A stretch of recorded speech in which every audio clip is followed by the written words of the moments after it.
நேர்கள் அனைவருக்கும் ஆகா சீரியலின் சுவாரஸ்யமான கதை பகுதி. ஆகா சீரியலில் தாய் ஒன்றின் அதாவது 3 பிள்ளைகளின் திருமண வாழ்க்கையின் சம்பவங்கள் இதில் காட்டப்படுகின்றது. அதில் ஐஸ்வர்யா, மகா, பிரபா ஆகியோரின் வாழ்க்கை வட்டங்கள் சுருக்கமாக எடுத்து காட்டப்படுகின்ற நிலையில் அவர்களுடைய வாழ்க்கையில் ஏற்படுகின்ற இன்பங்களும் அவர்களுடைய வாழ்க்கையில் ஏற்படுகின்ற துன்பங்களும் மிகவும் விவரிப்பான முறையில் இதில் காட்டப்படுகின்றன.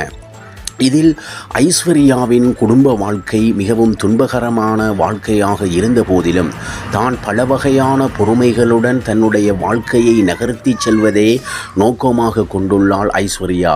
அடுத்து மகாவின் குடும்ப வாழ்க்கையை எடுத்துக்கொண்டால் மகா தன்னுடைய வாழ்க்கையை மிகவும் சந்தோஷமான முறையில் வாழ்கின்ற ஒரு வாழ்க்கையாக எடுத்து காட்டப்படுகின்றது. பிரபா ஆண் வேடம் அணிந்து தன்னுடைய வாழ்க்கையை நகர்த்தி கொண்டிருக்கின்றாள். இவ்வாறாக இந்த சீரியலின் நகர்வுகள் மிகவும் சுவாரஸ்யமான முறையில் நகர்ந்து கொண்டிருக்கின்றது.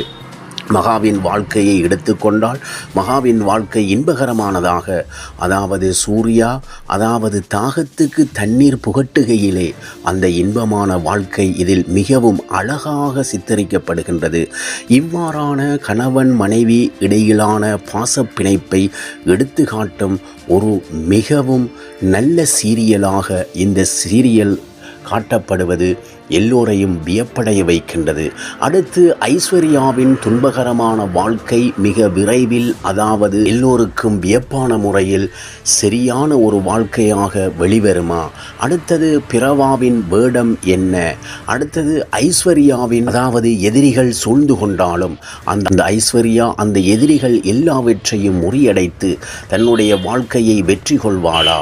மகா தன்னுடைய குடும்ப வாழ்க்கையில் சூர்யாவுடன் எவ்வளவு சந்தோஷமாகவும் ஆரோக்கியமாகவும் மிகவும் ஒரு கணவன் மனைவி எவ்வாறு வாழ வேண்டும் என்பதற்கு ஒரு எடுத்துக்காட்டாக அமைவது இந்த சீரியலின் மிகவும் சுவாரஸ்யமான கதைப்பகுதியாக அமைந்து காணப்படுகின்றது. ஆகா சீரியலின் சுவாரஸ்யமான கதைப்பகுதி உங்களை காத்திருக்கிறது. சுவாரஸ்யம் உங்களை காத்திருக்கிறது. மீண்டும் சந்திப்போம்.